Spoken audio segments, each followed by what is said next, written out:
12월 9일 복된 이 아침 하나님께서 우리에게 주시는 귀한 말씀은 사사기 19장 22절에서 30절의 말씀입니다. 억울해도 먼저는 하나님께 집중하라 라는 제목으로 같이 말씀 나누도록 하겠습니다. 다행히 에브라임 동양 출신의 노인으로 인하여서 길거리가 아닌 따뜻하고 안전한 집에서 유숙할 수 있게 되었습니다. 그렇게 그들이 마음을 즐겁게 할 때에 예상치 못한 일이 발생하게 되는데요. 그 성읍의 불량배들이 그 집을 에워싸고 문을 두들기기 시작합니다. 그리고는 집주인 노인에게 말하기를 내 집에 들어온 사람을 끌어내라. 우리가 그와 관계하리라 라고 하면서 노골적으로 성적 쾌락을 위한 요구를 늘어놓게 됩니다.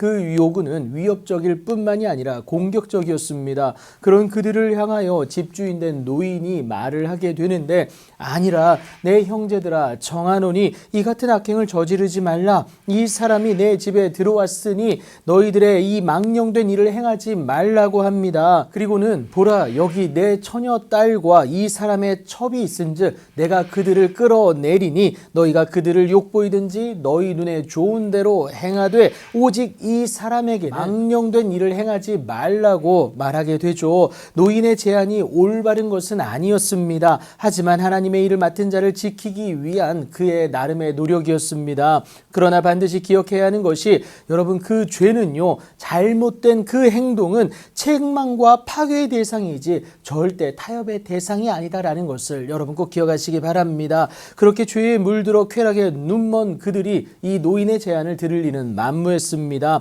이러지도 저러지도 못하는 상황 가운데 레위 사람은 본인만 살고자 자기 첩을 붙잡아 그들에게 밖으로 끌어내게 됩니다. 첩이었지만 남편에 의해 내몰리는 그 여인의 심정이 어떻겠습니까? 이와 같은 무리들은 그렇게 내몰린 그 여자와 관계하고요. 밤새도록 그 여자를 능욕하다가 새벽 미명에 놓아주게 됩니다. 그렇게 풀려난 여인이 동틀쯤에 자기의 주인이 있는 그 사람의 집 문에 이르러 엎드러지지만 밟기까지 아무도 나와보질 않습니다. 그의 외면으로 인하여서 쓸쓸하게 죽어갔습니다. 안타까운 이 상황 속에서 그 레위 사람은요 아무렇지도 않게 그의 시체를 나귀에 싣고 행하여 자기의 곳인 에브라임 산지 구석에 돌아가게 됩니다. 그렇게 도착해서는 기브아에서 일어난 일보다 더 잔인무도한 일이 자행되게 되는데 그 레위 사람이 칼을 가지고 자기 첩의 시체를 거두어서 그 마디를 찍어 12덩이를 만들고요. 그것을 이스라엘 사방에 두루 보내게 됩니다. 자신의 억울함과 분노를 만방에 알리고 해결하기 위함이었어요.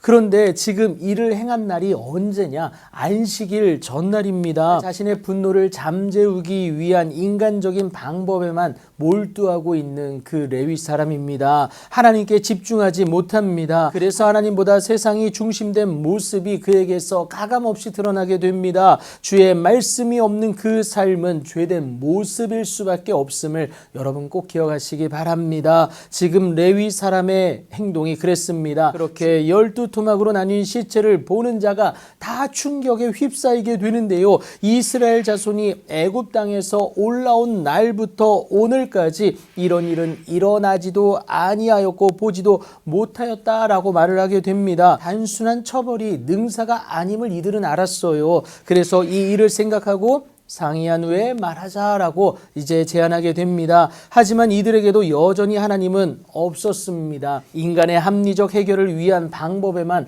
몰두하고 있지 않습니까? 하지만 우리는 주의 말씀에 나를 비춰봐야 한다라는 거예요. 내 행동에 혹시라도 있을 그 잘못을 발견하고 회개하기 위함입니다. 회개하면 하나님은 반드시 사하여 주시지 않습니까? 그런데 이 모든 것의 시작은 주의 말씀에 나를 비출 때임을 여러분 기억하시기 바랍니다. 하나님께 집중하는 모습 아니겠어요? 분노가 불일 듯 일지라도 먼저는 하나님께 집중할 수 있는 여러분들이 되길 축복합니다. 분노는 문제를 해결하기보다 더 키울 뿐입니다. 하지만 하나님께 집중하여 주의 말씀을 내 안에 두면요 하나님으로 말미암는 문제의 온전한 해결을 우리가 맛보아 누리게 된다라는 거예요. 그 일의 주인공으로서 그 시작의 발걸음을 뗄 수 있는 여러분들의 복된 오늘이 되길 예수님의 이름으로 축복합니다.